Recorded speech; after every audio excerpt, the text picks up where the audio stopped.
இதுக்காக தான் வெயிட் பண்ணிட்டு இருந்தேன் ரொம்ப நாளா.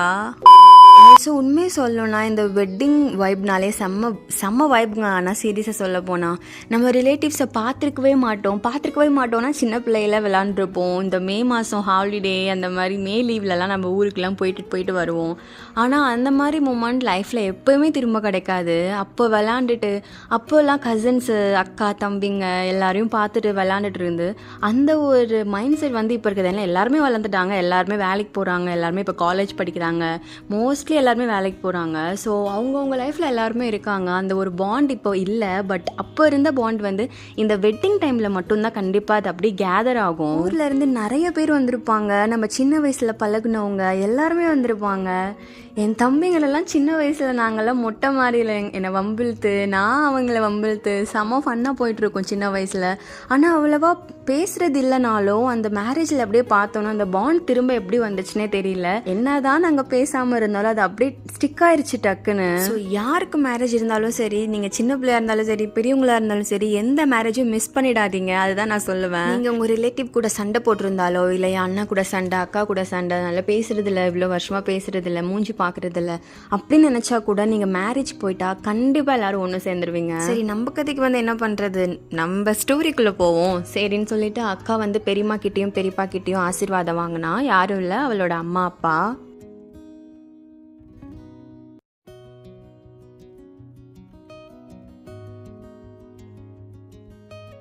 நான் சொன்னல அது இந்த சின்ன பொண்ணு தான் கூடயே இருந்துட்டு இருந்தா கல்யாணம் முடிகிற வரைக்கும். ஆனால் இப்போ வரைக்கும் தெரியாத அவன் எந்த வீட்டு சொந்தக்காரங்கன்னு. ஆனால் மாப்பிள்ளை வீட்டு சொந்தக்காரங்கன்னு தெரியும், ஆனால் அவங்க அம்மா அப்பா யாரெல்லாம் எனக்கு தெரியாது. பட் ரொம்ப க்யூட்டாக இருந்தா, நல்லா பிஹேவ் பண்ணாவ. நாங்கள் தாலி கட்டுறதுக்கு ரெடி ஆகிட்டோம். ஸோ அந்த இதுக்கு பேர் என்னன்னு தெரியல, மணமக்களை வாழ்த்துவாங்க, அதுக்கு ரெடி ஆகிட்டோம் நாங்கள்.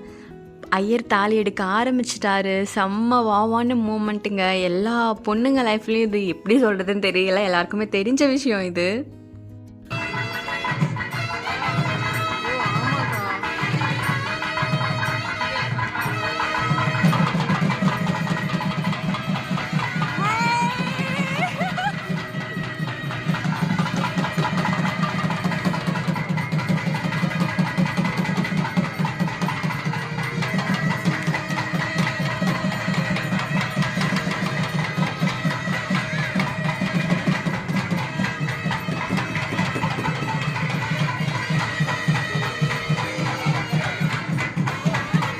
அவ்வளோதாங்க, சோலி முடிஞ்சிருச்சு.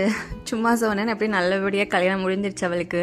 கல்யாணம் முடிச்ச கையோட அப்படியே மிஞ்சி அதெல்லாம் போட்டுட்டாங்க மாமா. அப்படியே குங்குமம்லாம் வச்சுட்டு இருந்தாங்க காலுக்கு. அது என்ன சடங்குன்னு தெரியல. பட்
அவ்வளோதாங்க, ஃபுல் சம்பிரதாயமும் எல்லாம் முடிஞ்சிருச்சு. அதுக்கப்புறமா ஃபைனலாக ஃபோட்டோ ஷூட் ஆரம்பிச்சிட்டாங்க. பட் ஃபோட்டோ ஷூட்டுக்கு முன்னாடி அப்படியே இந்த ஃபோட்டோ ஷூட் வீடியோகிராஃபி அதெல்லாம் போயிட்டு இருக்கும்போதே தம்பிங்க எல்லாருமே செயின் மோதிரம் அது இதுன்னு மாப்பிள்ளைக்கு அப்புறமா அக்காவுக்கு எல்லாம் போட்டுட்டு இருந்தோம். ஏன்னா ஃபஸ்ட்டு நம்ம எல்லாம் பண்ணிட்டா மற்ற உறவினர்கள் எல்லா ரிலேட்டிவ்ஸ் எல்லாமே வந்து பண்ணிடுவாங்க. ஏன்னா நான் லாஸ்ட்டாக ஒரு வெட்டிங் போயிருந்தேங்க, ஒரு ½ அன் ஹவர் கிட்ட நின்றுருப்பேன். ஒரு 1/2 to 40 minutes கிட்டே இருக்கும். ஃபுல்லாக க்யூவில் நின்றுட்டுருப்பேன். எதுக்கு? போயிட்டு கிஃப்ட் கொடுத்து ஃபோட்டோ எடுக்கிறதுக்கு, என்னோடய ஃப்ரெண்ட் மேரேஜுக்கு. அவ்வளோ க்ரௌடுங்க அந்த வெட்டிங்கில். நம்ம இந்த வெட்டிங்கில் நாச்சும் கொஞ்சம் ரிலேட்டிவ்ஸ், அதுக்கப்புறமா கொஞ்சம் ஊருக்காரங்க அவங்களாம் வந்திருந்தாங்க. பட் நான் போன வெட்டிங்கில் செம்ம பெரிய க்ரௌடுங்க. நான் தான் சொன்னால 1/2 to 40 minutes நின்றுட்டே இருந்தேன் அந்த ஒரு ஃபோட்டோ எடுக்கிறதுக்கு.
ஸோ அவங்கள தனியாக ஃபோட்டோ வீடியோ எடுக்கணும்னு சொல்லிட்டு நம்ம தனியாக எடுப்போம் அப்படின்னு சொல்லிட்டு வந்தாச்சு. இந்த இவங்க தான் என்னோடய தம்பிங்க. ஒருத்தன் பேர் லோகேஷ், இன்னொருத்த பேர் ஓம், இன்னொருத்த பேர் ஜோஸு.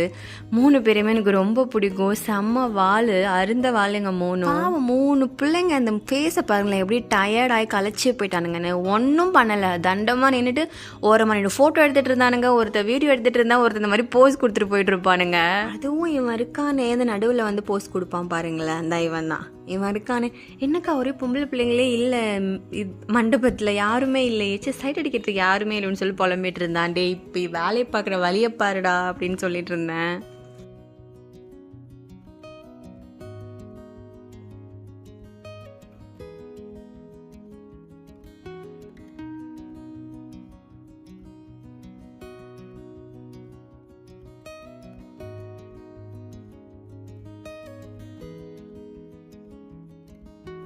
ஃபைனலாக அங்கே சாப்பாடு போட்டுட்டாங்க. ஏன்னா நம்ம வீட்டு கல்யாணங்கிறதுனால நம்ம ஃபஸ்ட்டு சாப்பிட முடியாது, எல்லோரும் சாப்பிட்ட பிறகு தான் நம்ம சாப்பிட முடியும்.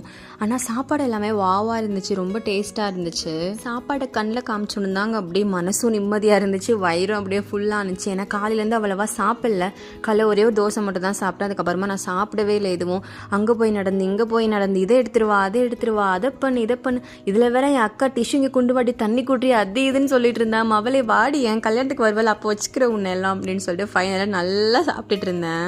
சாப்பாடை போட்டு லாஸ்ட்டு ரசத்தை போட்டு அப்படியே நல்லா ஒரு பெரட்டுன்னு ஃபுல்லாக சாப்பிட்டாச்சு. வயிறு ஃபுல்லாக சாப்பிட்டேங்க. சீரியஸ், என் பசி உங்களுக்கு புரியாது, அவ்வளோ சாப்பிட்டேன். நல்லா சாப்பிட்டு ஒரு குட்டி வாக் போகலான்னு சொல்லிட்டு அப்படியே கொஞ்சம் பேக்குக்கு போனோம். அங்கே போட்டால் ஒரு பெரிய பேனரில் அக்கா மாமா ஃபோட்டோலாம் போட்டிருந்தாங்க. அதை பார்த்துட்டு இருந்தோம். அது பார்க்கறது ரொம்ப பெருசாக இருந்துச்சுங்க. இந்த வீடியோவில் காமிக்கிறதுக்கு மேபி கொஞ்சம் சின்னதாக தெரியல, ஆனால் வந்து நேரில் பார்க்க ரொம்ப நீளமாக பெருசாக இருந்துச்சு. சரி அக்காவை செக் பண்ணலாம் அப்படின்னு சொல்லிட்டு அங்கே போனால் எனக்கே ஒரு மாதிரி கஷ்டமாயிருச்சு. ஏன்னா வந்து அவள் இன்னொரு வீட்டுக்குள்ளே போகிறா, இன்னொரு வாழ்க்கைக்குள்ளே போகிறா, இன்னொரு ஃபேமிலி உருவாக போகுது அவளுக்கு. அதை நினச்சா இன்னும் ரொம்ப ஒரு மாதிரி கஷ்டமாக இருந்துச்சு. என்ன பண்ணுறது, எல்லா கேர்ள்ஸோட லைஃப்பும் இப்படி தான் நினைக்கும் போது என்ன பண்ண தெரியல, எந்த சொல்யூஷனும் இல்லை. சரின்னு சொல்லிட்டு அக்காவுக்கு ஒரு அழகாக ஒரு கிஸ்ஸி கொடுத்துட்டு அப்படியே அந்த இடத்துல இருந்து கிளம்புனேன். மனசே இல்லை, லிட்டரலாக சொன்ன போனால் மனசே இல்லை. சரி வேறு வழி இல்லை, நம்மளும் கிளம்பி தான் ஆகணும். பட் லிட்டரலாக ரொம்ப டயர்டாக இருந்துச்சுங்க. அந்த ஃபுல் டே முடிக்கிறதுக்குள்ளேயும் சீரியஸாக ரொம்ப டயர்டாக இருந்துச்சு. என் ஃபேஸை பார்த்திங்கனாலே தெரியும், அவ்வளோ டயர்டாக இருந்துச்சு. ரொம்ப லோவாக ஃபீல் பண்ணிகிட்டு இருந்தேன். வெயில் வேறல பட்டுக்கோட்டையில் செம்ம வெயில் வேறு, என்ன பண்ணுறதுனே தெரியல. அது வந்து ஆட்டோவில் போகும்போது அந்த காற்று அடிக்கும் போது செம்ம வாவா ஃபீல் ஆனிச்சுங்க. அதுக்கப்புறமா நம்ம ஸ்டே பண்ணிட்டு இருந்த ரூம்க்கு ஒரு பாய் சொல்லிட்டு அப்படியே கிளம்பிட்டு இருந்தோம். அவ்வளோதாங்க, இத்துடன் இந்த நாடகம் முடிவடைந்து விட்டது. நெக்ஸ்ட் வீடியோவில் சந்திப்போம். Take care, see ya, bye bye.